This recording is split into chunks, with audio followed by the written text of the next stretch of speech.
이후에 여호와의 말씀이 환상 중에 아브람에게 임하여 이르시되 아브라함아, 두려워하지 말라.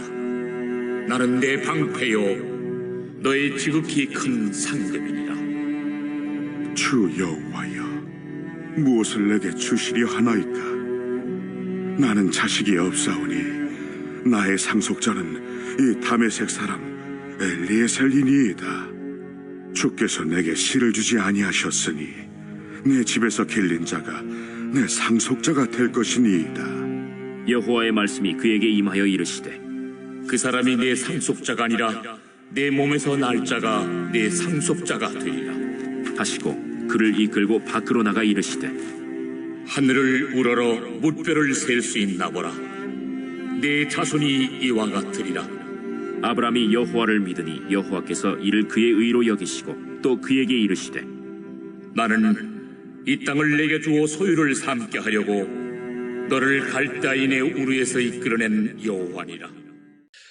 나치 독일이 폴란드를 점령하고 있었을 때 그곳에 살고 있는 유대인들은요, 엄청난 핍박과 환란을 받았습니다. 뿐만 아니라 그들은 끊임없이 매일같이 죽어나가게 되었죠.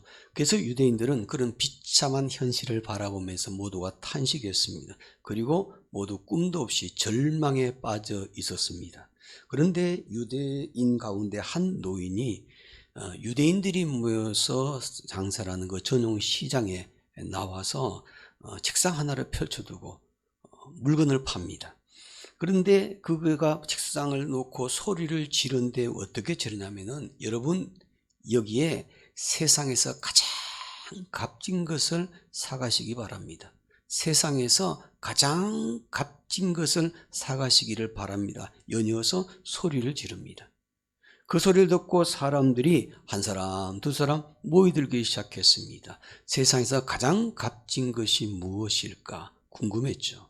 그런데 그 책상 위에 보니까 세상에서 가장 값진 것이라고 말을 했는데 아무것도 없는 빈 책상이었습니다.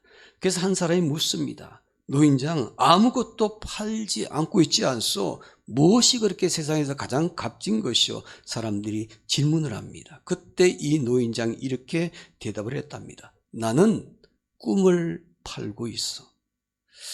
우리 민족에 꿈을 팔고 있어. 그러면서 유대인들에게 절망적인 상황 속에서도 꿈을 가지라고 끊임없이 그들을 격려해 주었던 유명한 일화가 있습니다. 이것은 나치 독일이 유대인을 핍박한 시대에 있었던 유명한 일화인데 끊임없이 유대인들에게 회자되는 얘기입니다. 그래서 유대인들은 가장 절망스러운 환경에 처했을 때 그들은 반드시 꿈을 가진 민족이 될 수가 있었다는 거죠. 유대 민족의 핍박을 받으며 죽어가는 비참한 현실 앞에서 절망할 수밖에 없었지만은 그래도 그 민족이 멸망하지 않고 다시 일어날 수 있었던 것은 유일한 꿈을 가질 수 있었기 때문이라고 말합니다. 꿈이 있는 민족은 망하지 않습니다. 꿈이 있는 가정은 절대로 무너지지 않습니다.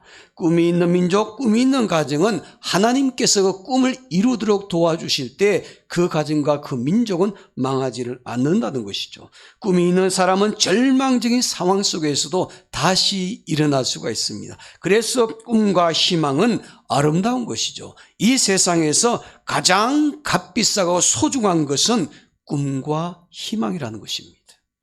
오늘 본문 말씀에도 보니까 하나님께서 약속해 주신 축복의 꿈을 성취한 가정이 나옵니다. 이 가정은 아브라함의 가정입니다. 나중에는 하나님께서 그의 이름을 아브라함으로 바꾸어 주셨죠. 아브라함은 하나님께서 약속해 주신 축복을 성취한 가정을 세운 사람이었습니다.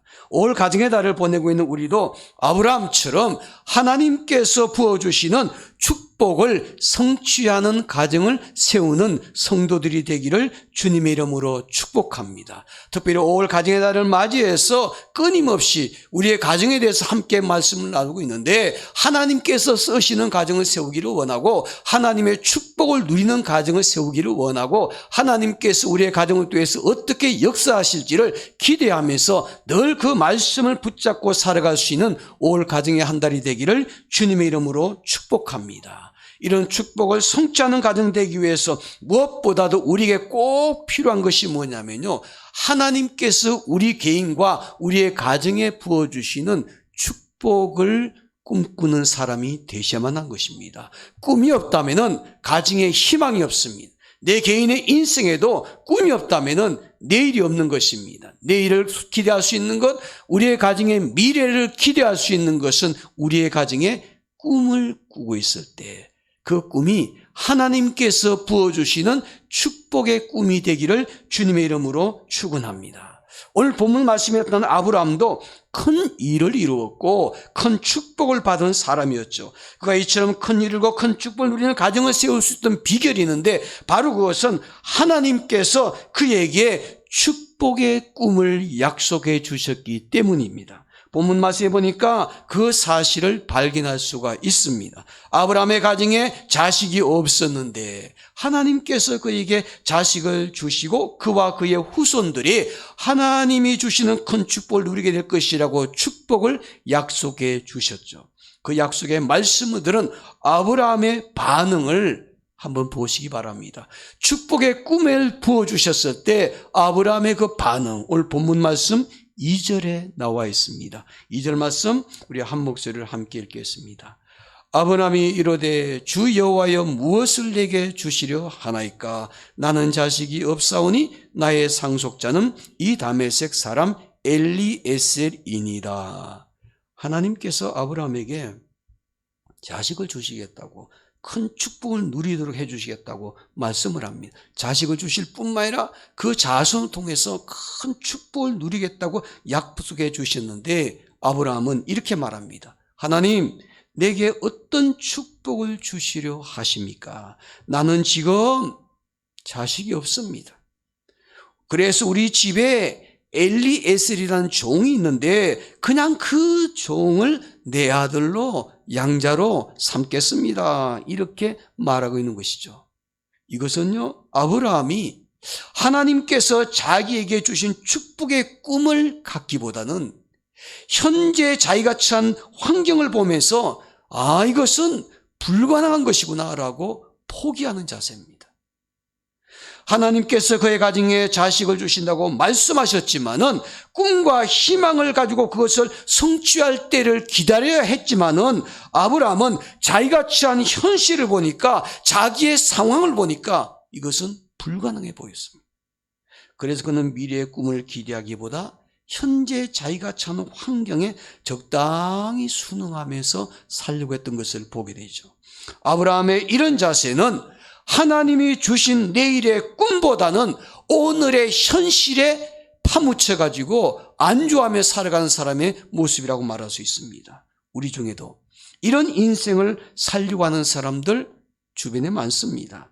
하나님께서 우리에게 큰 축복의 꿈을 주시는데 그 꿈을 기대하며 이루려고 노력하기보다는 내가 처한 현실을 보니까 너무 어려우니까 우리의 현실 속에 안주하면서 적당하게 살아가려고 하는 태도이죠. 그러나 이런 사람은 큰 일을 이루지 못하며 축복을 누리는 가정을 세울 수가 없습니다.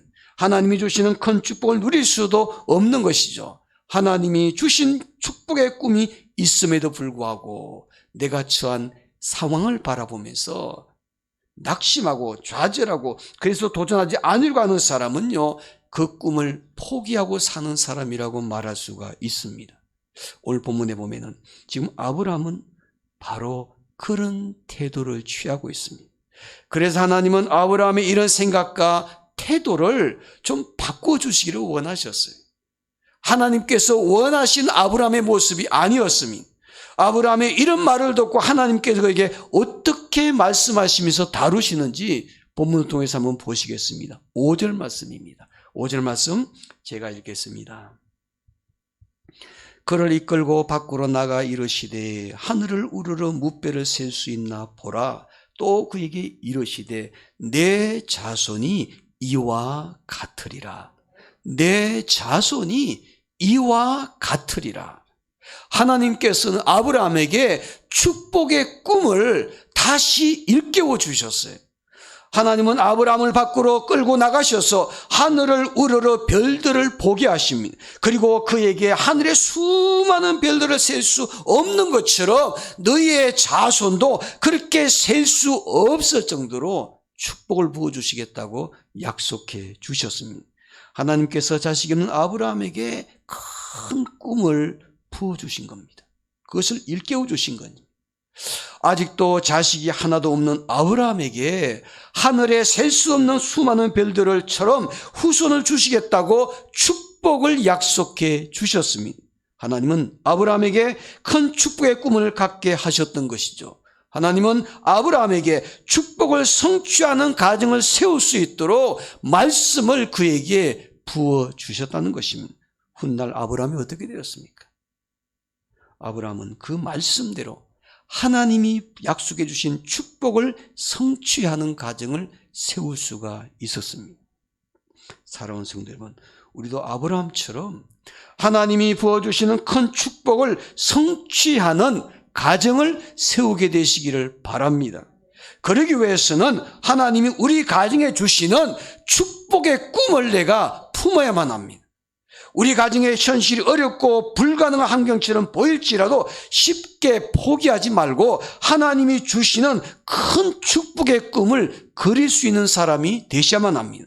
우리가 지금 가지고 있는 축복의 꿈이 있다면 그 축복의 꿈을 더 넓히시고 그 축복의 꿈을 더 크게 그릴 수 있는 그런 사람들이 되기를 원합니다.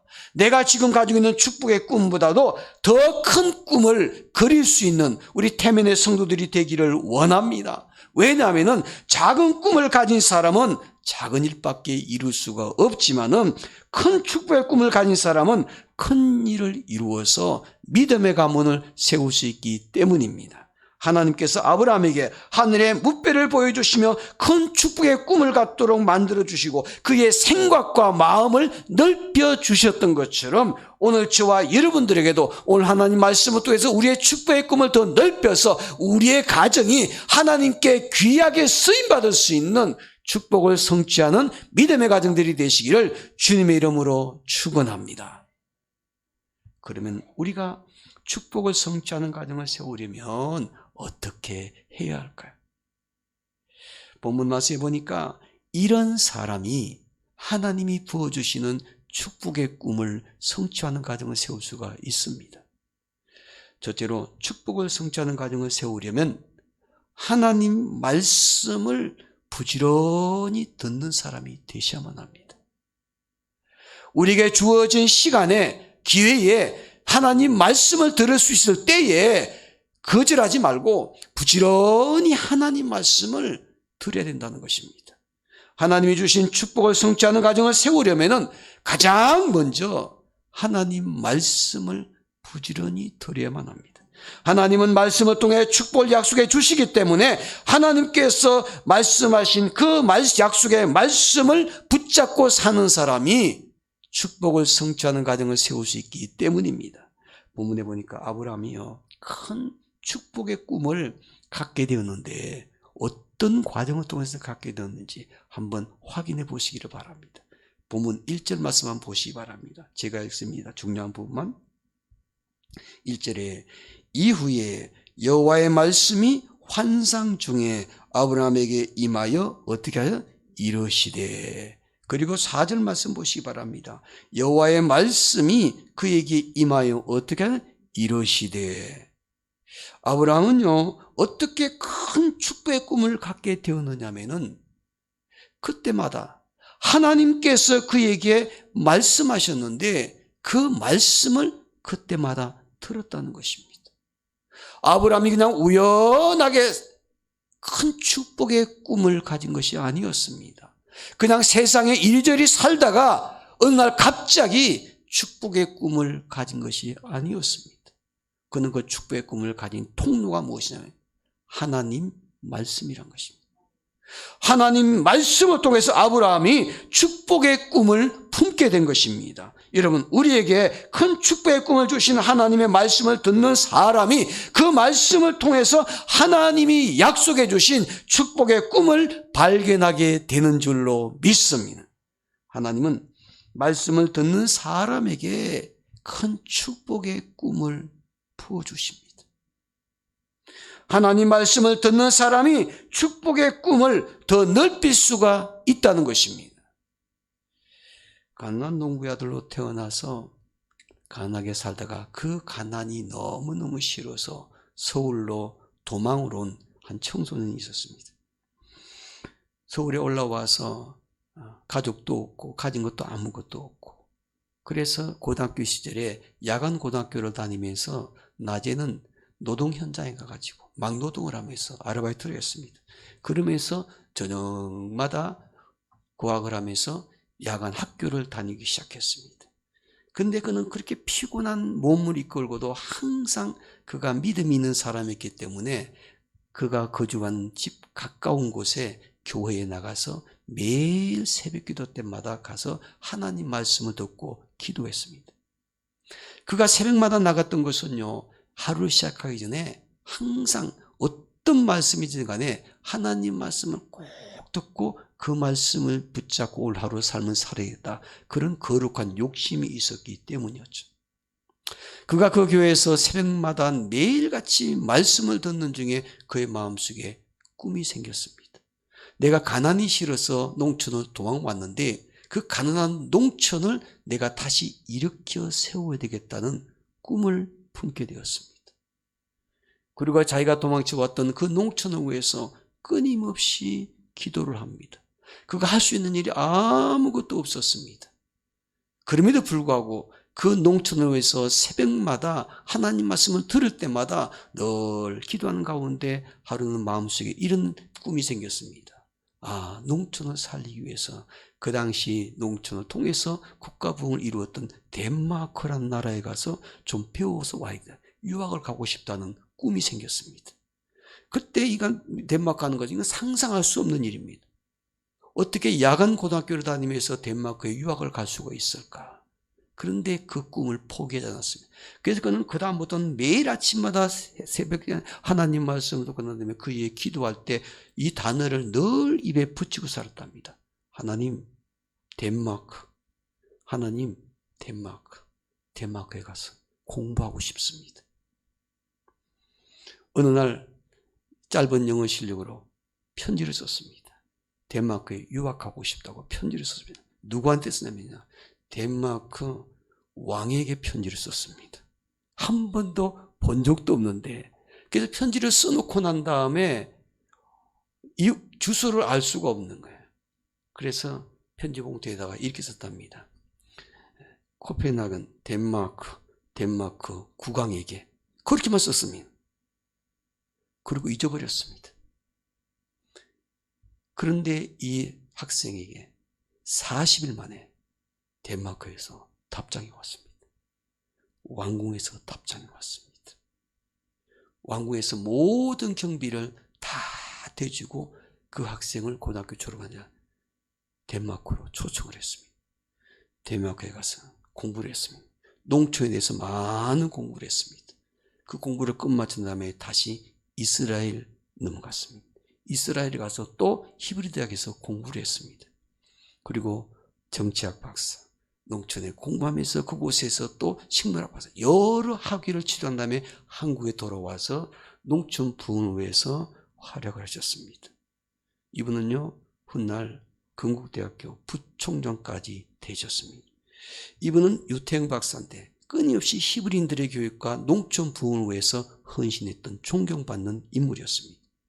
아무것도 가지고 것이 없는 사람, 제대로 배우지 못했던 사람이 이런 꿈을 가지고 이 꿈을 이룰 수 있었던 것은 그는 고백합니다. 내가 붙잡은 것은 하나님 말씀밖에 없었습니다. 하나님 말씀을 붙잡고 기도를 통해서 하나님께서 부어주시는 큰 꿈을 그렸더니 하나님께서 그 꿈을 자기를 통해서 이루어 주셨다라고 말씀하십니다. 하나님이 주신 말씀을 붙잡고 말씀대로 사는 사람이 축복의 꿈을 성취하는 가정을 세울 수 있는 줄로 믿습니다. 하나님께 주신 축복의 꿈은요, 그 말씀 붙잡고 사는 사람에게 반드시 하나님이 이루어 주십니다. 왜냐하면 그 말씀은 살아계신 하나님이 약속의 말씀이 되기 때문인 것이죠. 사랑하는 성도 여러분, 각 가정에 5월 가정의 달이 지나기 전에 하나님께서 부어주시는 축복의 꿈을 아름답게 그릴 수 있는 성도들이 되기를 원합니다. 현재 어렵고 힘든 가정이라면 더더욱 큰 축복의 꿈을 그리는 성도들이 되기를 원합니다. 하나님께서 우리의 가정에, 우리의 자녀들의 가정에, 우리의 삶의 공동체에 하나님께서 축복해 주시는 그 꿈을 아름답게 그릴 수 있는 그런 사람이 그 꿈을 이룰 가능성이 높다는 것입니다. 바로 그것은 하나님 말씀을 부지런히 듣는 가운데 하나님께서 부어주시는 축복의 꿈을 그릴 수 있는 사람이 될 줄로 믿습니다. 둘째로, 축복을 성취하는 가정을 세우려면 믿음을 가진 사람이 되셔야만 합니다. 믿음을 가진 사람. 하나님이 주신 축복을 성취하려면 먼저 하나님 말씀을 부지런히 들으셔야만 합니다. 둘째는 그 말씀을 들은 사람들은 그 말씀을 주신 하나님을 절대적으로 신뢰하면서 믿음을 가지고 살라는 것입니다. 그래서 믿음을 가진 사람이 축복을 성취하는 그런 가정을 세울 수가 있는 것이죠. 실제로 아브라함을 보시기 바랍니다. 아브라함의 제도 6절 말씀입니다. 6절 말씀 우리 한 목소리를 함께 읽겠습니다. 아브라함이 여호와를 믿으니 여호와께서 이를 그의 공의로 여기시고. 아멘. 하나님이 주신 축복을 성취하는 가정을 세웠던 아브라함의 모습을 보십시오. 하나님께서 아브라함에게 큰 상급을 주시고 축복해 주시겠다고 말씀을 하셨을 때 그에게는요, 자식이 한 명도 없었습니다. 상황을 보면은, 현실을 보면은 불가능한 일이었습니다. 그래서 그 하나님의 축복의 약속은 이루어질 것 같지가 않았습니다. 그러나 하나님은 아브라함에게 하늘의 별과 같이 셀 수 없을 정도로 후손을 주시겠다고 축복의 꿈을 더 키워주셨습니다. 말씀을 통해서 말이죠. 그랬을 때 아브라함은 그 축복의 약속을 주신 하나님을 믿었다고 말했어요. 하나님을 신뢰했다고 말했습니다. 아브라함은 하나님께서 더 큰 축복의 꿈을 주셨을 때 의심하지 않고 그 축복의 꿈을 부어주신 하나님을 믿었습니다. 큰 축복의 말씀을 주신 하나님, 그 하나님의 말씀을 믿었습니다. 그랬을 때 아브라함은 축복을 성취하는 가정을 세우게 되었습니다. 여러분, 어떤 사람이 하나님이 주신 축복을 성취하는 가정을 세울 수 있는 줄 아십니까? 우리에게 약속의 말씀을 주신 하나님, 우리 가정에 축복의 말씀을 주시는 하나님, 그 하나님의 말씀을 믿는 사람, 그래서 그 말씀을 붙잡고 오직 믿음으로 사는 사람이 축복을 성취하는 가정을 세울 수 있는 줄로 믿습니다. 본문에 나타난 아브라함의 이 사건을 다루고 있는 말씀이요, 신약 성경에도 너무나 유명하기 때문에 기록이 되어 있습니다. 로마서 4장 18절에 이 사건을 이렇게 기록해 둡니다. 한번 들어보시기 바랍니다. 로마서 4장 18절인데 아브라함이 바랄 수 없는 중에 바라고 믿었으니 이는 내 후손이 이와 같으리라 하신 말씀대로 많은 민족의 조상이 되게 하려 하심이라. 바로 이 말씀의 핵심은 이것입니다. 아브라함이 바랄 수 없는 중에 바라고 믿었다고 했습니다. 아브라함에게 가지고 있던 가장 큰 장점은 하나님께서 축복의 말씀을 주셨을 때 현실은 불가능한 것처럼 보였지만 그 말씀을 믿어버렸다는 것입니다. 믿음입니다.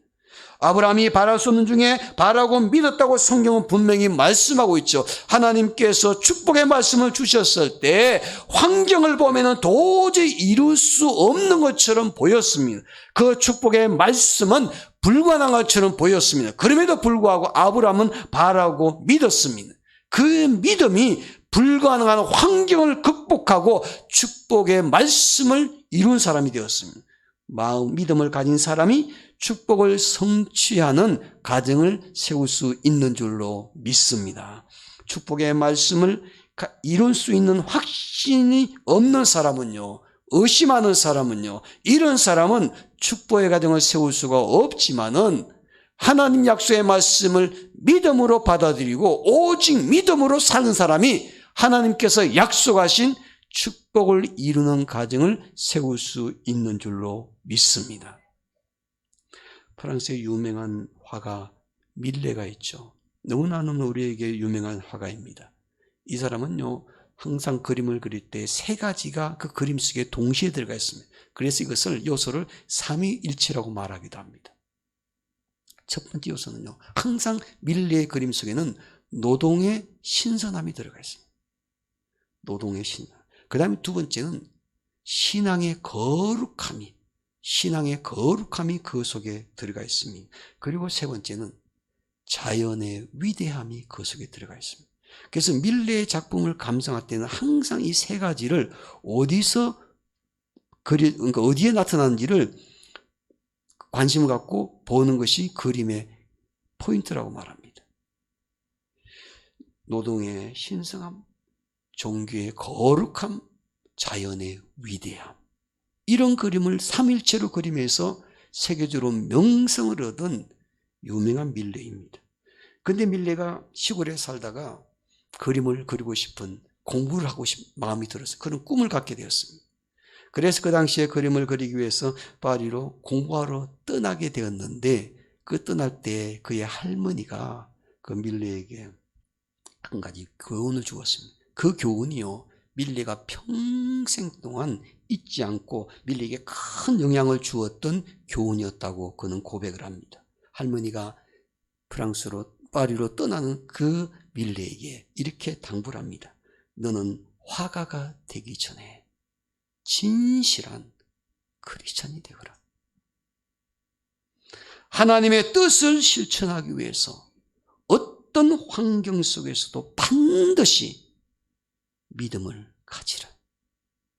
그 믿음으로 눈에 보이는 것을 그리지 말고 눈에 보이지 않는 영원한 세계를 그려봐라. 어머니가 강조한 것은요, 유명한 화가가 되는 것보다도 믿음을 가진 진실한 크리스찬이 되기를 원했습니다. 믿음을 가진 진실한 크리스찬이 되게 되면은 그의 작품 속에 그 믿음이 그대로 묻어날 수 있기 때문에 할머니가 원했던 것이 바로 그것이었습니다. 밀레는 훗날 할머니가 교훈하신 그 믿음을 약속대로 지켰습니다. 그 믿음으로 세상 사람들을 감동시키는 영성이 가득가득 담긴 유명한 그림들을 많이 그려내고 그는 유명한 화가가 되었습니다. 사랑하는 성도는 우리에게 필요한 것이 무엇일까? 믿음입니다. 우리의 가정을 축복을 성취하는 가정을 세우기를 원한다면 절대적으로 필요한 것이 믿음입니다. 오직 믿음. 하나님 주신 축복을 성취하는 가정을 세우기 위해서 우리 태명교회 모든 성도들은 진실한 믿음을 가진 크리스찬들이 되기를 원합니다. 문인만 크리스찬이 아니라 내 삶 속에서 나의 삶을 바라보면서 저 사람은 진짜 크리스찬이구나. 진짜 믿음을 가진 사람이구나. 그 사람들이 그 믿음을 보고 감동되어서 믿음을 가진 사람이 어떤 가정을 세우는지를 보여줄 수 있는, 샘플로 보여줄 수 있는 우리 태민의 성도들이 되기를 원합니다. 우리가 값비싼 아파트를 사려면요, 사람들이 그냥 가지 않죠. 꼭 가보는 것이 있습니다. 모델 하우스, 샘플 하우스. 그걸 보고 사람들이 반해가지고 하기도 합니다. 우리 인생에요, 축복의 그림을 그리는 그런 아름다운 가정이 될 때 우리 태명교회 모든 성도들의 가정은 하나님께서 주신 축복의 꿈을 그려놓은 모델하우스가 되었으면 좋겠습니다. 우리의 가정이 말이죠. 그래서 우리 주변에 어렵고 힘들게 가정생활하는 사람들에게 저 사람의 가정처럼 저런 축복의 꿈을 이룰 수 있는 아름다운 가정을 세우고 싶구나. 그래서 내가 진실한 크리스찬이 되고 싶구나. 이런 도전을 줄 수 있는 우리 태민의 성도들이 되기를 소망합니다. 5월 가정의 달에 하나님께서 우리의 가정에 큰 축복의 꿈을 부어주실 때 그 꿈을 말씀을 통해서 크게 그릴 수 있는 성도들이 되기를 원합니다. 그리고 꿈을 이루기 위해서 진실한 크리스찬답게 믿음을 가진 성도들이 되기를 주의 이름으로 축원합니다. 마지막으로 하나님이 주시는 축복을 성취하는 가정을 세우려면 어떻게 해야 할 것인가? 하나님의 인도하심을 받으며 사는 사람이 되셔야만 합니다. 하나님 주신 축복을 성취하는 가정을 세우려면 어떤 사람이 되어야 되는가? 하나님 말씀을 부지런히 듣는 사람이 되어야 될 것이고, 믿음을 가진 사람이 되어야 될 것이고, 셋째는 하나님께서 인도하심을 철저하게 경험하고 사는 사람이 되셔야 된다는 겁니다. 오늘 본문 말씀 마지막으로 보겠습니다. 7절 말씀입니다. 7절 다 함께 읽겠습니다. 또 그에게 이르시되 나는 이 땅을 내게 주어 소유를 삼게 하려고 너를 갈대아인의 우르에서 이끌어낸 여호와니라. 아멘. 갈대아 우르는 아브라함이 살던 고향이었죠. 아브라함은 그곳에서 하나님의 부르심을 받고 그곳을 떠나서 하나님께서 약속해 놓으신 축복의 땅 가나안으로 이사를 가게 되었습니다. 그런데 아브라함이요, 그렇게 오래 살던 갈대아 우르를 어떻게 떠나게 되었습니까? 하나님께서 오늘 본문에 보니까 이끌어내셨다고 말합니다. 이끌어내셨다. 아브라함이 고향을 떠난 것처럼 보였습니다. 아브라함이 고향을 떠난 것처럼 보였습니다. 아브라함이 스스로 결정해서 고향을 떠난 것처럼 보였지만은 실상은 오늘 성경 말씀에 보니까 하나님께서 아브라함을 이끌어내셨다고 말합니다. 즉 하나님의 인도하심을 받아서 떠나게 되었는데, 아브라함이 가나안 땅에 들어갈 때까지 하나님의 인도하심을 철저하게 받으면서 갔던 것을 보게 되지 않습니까? 이후로 아브라함은 어디를 가든지 간에 항상 하나님의 인도하심을 철저하게 받으며 살았습니다. 그리고 마침내 하나님께서 주신 축복을 성취하는 가정을 세우게 된 것이죠. 여러분, 믿음을 가진 사람은 하나님께서 인도하심을 신뢰하게 되는 줄로 믿습니다. 우리에게 믿음이 없으면 우리의 인생길을 인도하신 하나님을 신뢰할 수가 없습니다. 믿을 수가 없습니다. 우리가 그 하나님을 신뢰하기 때문에, 믿음이 있기 때문에 그분께서 인도하신 그 길이 당장 우리 앞에 그것이 어려운 길이랄지라도 우리는 순종하면서 따라갈 수가 있는 것이죠. 여러분, 오늘 저와 여러분들이 인생의 길을 걸어갈 때 우리 앞에 놓여진 길의 환경을 보고 걸어가는 것이 아니라 그 길을 인도하시는 하나님을 바라보고 믿음으로 걸어가게 되는 줄로 믿습니다. 믿음이 없는 사람은 당장 내 눈앞에 보이는 환경을 보고 결정하고 걸어가게 되는 것입니다. 내가 어려운 일이 있으면 피하고 싶고 좋은 일이 있으면 그 길을 가고 싶고, 그래서 항상 환경에 좌우되면서 환경에 따라 내가 움직여야 되지만은 하나님께서 주신 축복을 성취한 사람들은 믿음이 있기 때문에 내 앞에 있는 길의 환경을 보고 결정하는 것이 아니라 그 길을 인도하시는 하나님을 믿고 믿음으로 그 길을 걸어가게 되는 줄로 믿습니다. 바로 이런 사람이 축복을 성취하는 가정을 세울 수가 있는 것입니다. 어떤 방송 작가가 그 TV에 간증 프로그램에 나와서 이런 얘기를 한 것을 들었습니다. 그가 어느 날 아침에 자기가 직업과 관련해서 아주 중요한 사람을 만나기로 약속을 했다. 정말 그 사람을 만날 때 시간을 갖다가 만들기 위해서 정말 애쓰고 수고했는데 그 사람의 약속을 드디어 받아내서 그 사람을 만나서 어떤 큰 일을 이루고 싶은 그런 계획이 있었기 때문이었습니다. 그래서 그날 아침에 이제 만나기 위해서 옷을 다 차려입고 떠나려고 그러는데 그분한테 전화가 왔습니다. 내가 갑자기 일이 생겨서 급하게 오늘 약속을 취소해야 되겠다고. 이분이 너무너무 실망스러웠습니다. 그동안에 어떻게 해서 잡은 약속인데 이 약속이 취소됐을까? 그래서 자기가 하나님 앞에 불평했답니다. 하나님, 왜 자꾸 내 길을 막으십니까? 왜 내가 가려고 하는 길을 왜 하나님께서 이렇게 그때 갖다 막으십니까? 하나님께서 불평을 하고 그날 옷을 다 벗고 다시 서재에 들어가 책상 앞에 앉아서 책을 보려고 딱 책을 펴는 순간 자기 어머니가 있는 방에서 뭐가 쿵 소리가 나더랍니다. 그래서 비명소리가 들리는 거예요. 방에 달려가 봤더니 어머니가 장롱 위에서 뭔가 꺼내려고 의자로 놓고 올라가는데 거기서 그냥 중심을 잃어버리고 넘어진 거예요. 넘으면서 머리가 먼저 땅에 딱 떨어져 가지고 피를 흘리면서 거의 그분이 돌아가실 그런 상황까지, 위험한 상황까지 되었습니다. 얼마나 놀랐는지. 그래서 급하게 119에다 연락을 해서 어머니를 모시고 병원에서 말합니다. 10분만 늦게 도착해도 세상은 떠나시게 되었다. 정말 발견하기 천만다행이라고. 근데 119를 모시고 나으려고 하는데 그 119에서 아니 이 집에 이상한 타는 냄새가 난다고. 타는 냄새가 난다. 그래서 자기는 아무것도 한 것이 왜 타는 냄새가 나는가 놀래가지고 부엌에 달려가 보니까 그 어머니가 곰국을 끓이려고 깨선에다 그걸 얹어놓고 그리고 방에 들어가서 장롱에서 옷을 뭔가 꺼내려다가 넘어져 버린 거예요. 이 작가가 생각을 했습니다. 내가 만약에 오늘 집에 없었다면, 그 약속대로 진행이 돼서 내가 그분을 만나러 가고 없었다면 어떤 일이 벌어졌을까? 끔찍한 일이었죠. 어머니는 혼자 돌아가셨을 것이고 집안에서는 화재가 일어났을 것이고 상상하기조차 싫은 그런 상황이 머릿속에 막 지나가는 겁니다. 살다 보면요, 우리가 원하는 대로 이루어지지 않는 일들이 종종 있습니다. 나는 분명히 그 길이 좋은 길 같았는데 그 길이 막히고 일이 잘 되지 않고 힘든 일이 있을 수가 있습니다. 약속도 깨지고 때로는 가려고 하는 길이 막히기도 하고 꼭 때에 맞추어서 이루어질 일이 있는데도 자꾸 그것이 지체되고 잘 되지 않을 때가 있습니다.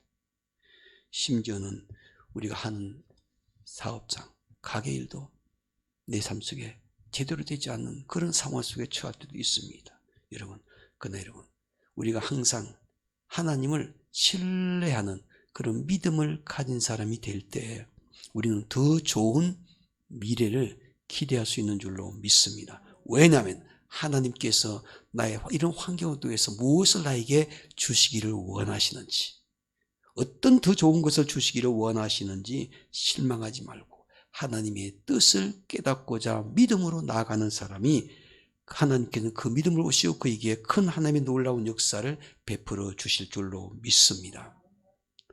이게 유명한 비버리 힐스가 있죠. 이건 돈 많은 사람들이 사는 동네입니다. 근데 돈 많아도 아무나 들어간 것이 아니고 유명한 할리우드 스타들만 들어가 사는 곳입니다. 세계 최고의 부자 동네이죠. 그 유명한 인사들이 사는데 그 두 가지 특징이 있습니다.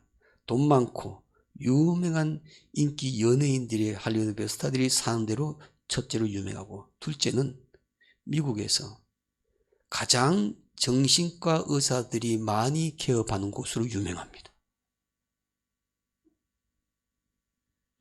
이 지역의 통계를 보면요, 지난해 보니까 정신과 의사들이 병원을 가는 게 200개가 넘는다고 그래요. 200개가 넘는다. 여러분, 200개가 넘는 건 인구 기준당 보면은요, 약 한 170명당 의사가 1명입니다. 그러면 의사들이 손님이 없어서 망할 것 같지 않습니까? 절대로 망하는 법이 없답니다. 고객들이 줄을 서서 기다린답니다.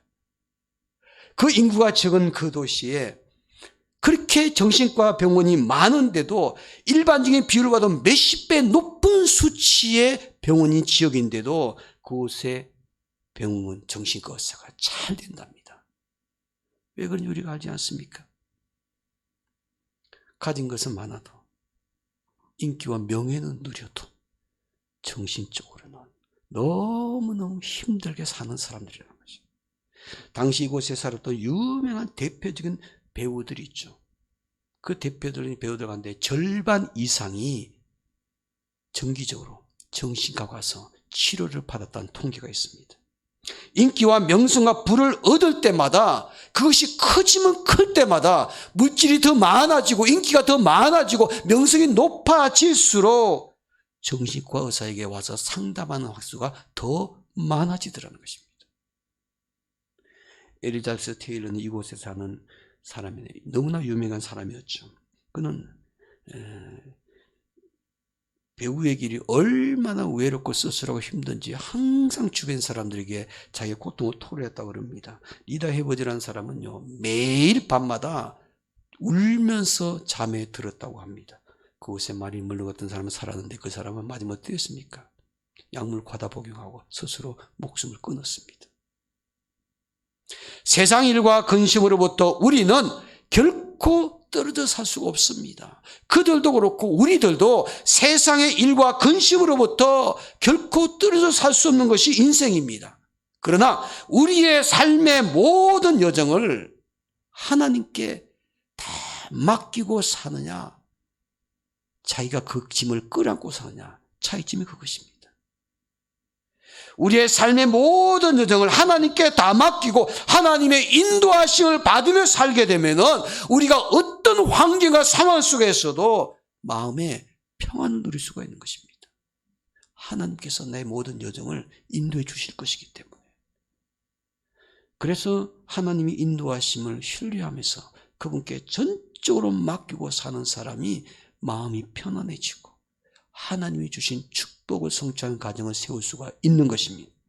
성경은 말씀합니다. 잠언 16장 9절에서 너무나 유명한 말씀이죠. 사람이 마음으로 자기의 길을 계획할지라도 그 걸음을 인도하시는 자는 여호와시니라. 자기의 길을 계획할지라도 그 걸음을 인도하시는 분은 하나님께 달려 있다는 것입니다.